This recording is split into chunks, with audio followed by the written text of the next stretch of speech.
முருகனிடம் சரணாகதி அடைந்த சூரபத்மன் அதிசயம் தெரியுமா? திருச்செந்தூர் என்றால் முருகனின் வெற்றி ஸ்தலம்.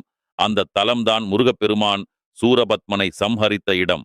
அசுரன் சூரபத்மன் கடுமையான தவம் செய்து பிரம்மனிடம் இருந்து எதிரிகள் எவரும் அவனை கொல்ல முடியாத வரத்தை பெற்றான்.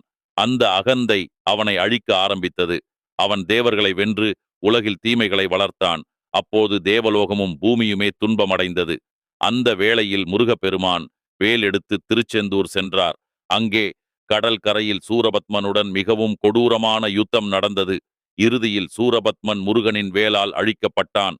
அவன் தன் அகந்தையை விட்டு முருகனிடம் சரணாகதி அடைந்தான். அந்த தருணத்தில் முருகன் அவனை மயிலாகவும் சேவலாகவும் மாற்றி தன்னுடன் என்றும் இருப்பதற்கு அருள் புரிந்தார்.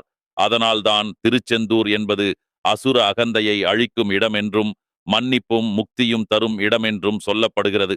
இத்துடன் உள்ள லிங்கை கிளிக் செய்து முருகனின் அறுபடை வீடுகளை தரிசிப்பதால் கிடைக்கும் நன்மைகளை தெரிந்து கொள்ளவும். நீங்கள் முருக பக்தர் என்றால் இந்த வீடியோவை லைக் செய்து ஓம் முருகன் துணை என்று கமெண்டில் பதிவு செய்யவும். ஆன்மீக புரிதலில் ஹலோ சந்திரன்.